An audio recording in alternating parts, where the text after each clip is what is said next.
It's just after 7:20. You're listening to Alfie and Charlie at breakfast on BBC Newcastle.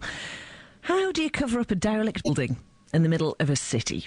Number 57 on the Quayside in Newcastle's been standing empty. You might have noticed it's next to a bar and it looks a bit of an eyesore. Right, well, not for much longer. One company's designed a temporary pocket park to cover up the mess. BBC Newcastle's Sophie McDonald, she's down there now. Sophie, what's a pocket good morning, park? Alfie. Yeah, well, that's a very good question. I mean, to me, it just looks like a little grassy area in the middle of the quayside. It's got fabulous views there from it. So, I mean, I'm standing here looking out at the Sage and Tyne Bridge and the Millennium Bridge and the glorious sunshine. So it's fantastic. But I think the person who can best answer that question is Adrian Waddell, who's operations manager from NE1. Or I like to think of it, he's got a more funky title of Pocket Park Manager. So, Adrian, what is a pocket park?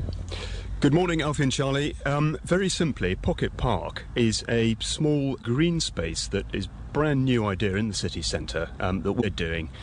It's here. We've got turf, we've got some nice grass, we've got some good planter boxes for wide enough for people to sit on. There's a little bit of a path, and because this first one is on the quayside, we've made some quite clever use of photography to put a backdrop of All Saints Church right down on pavement level to create the impression of a much larger space than it actually is.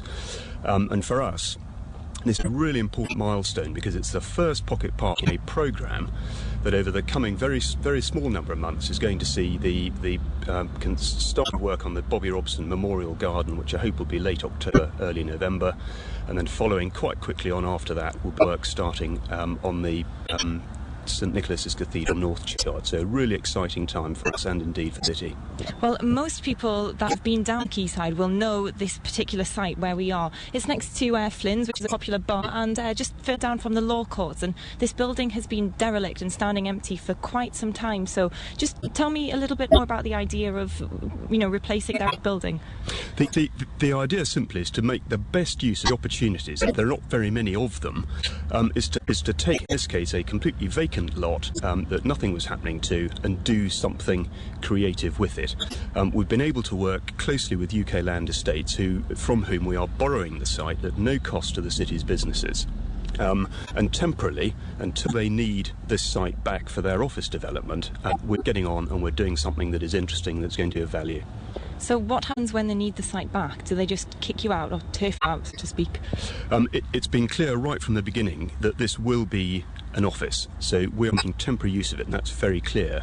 The materials, however, that we've used for the park are all recyclable, so the planter boxes can be picked up and reused, the turf can be taken away, relayed somewhere else.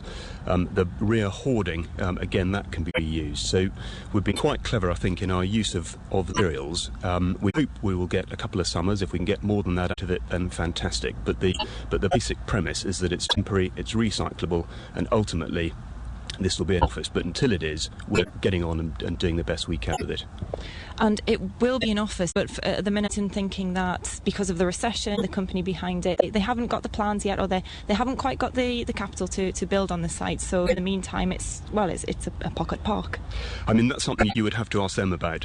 As far as we're concerned, though, we are delighted that UK Land Estates have agreed to allow us to have temporary use of their land and use it in this way. It's a really fantastic opportunity for us, and being the first of a number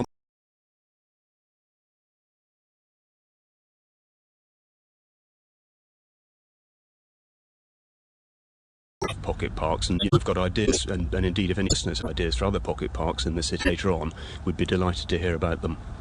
Adrian Waddell, Pocket Park Manager or Operations Manager from NE1. Thank you very much. Thanks, Sophie. I prefer Pocket Park Keeper. Oh, I like that. Do you like it? It's very Yogi Bear as a Pocket Park Keeper. OK, Sophie McDonald down there, speaking to Adrian Waddell.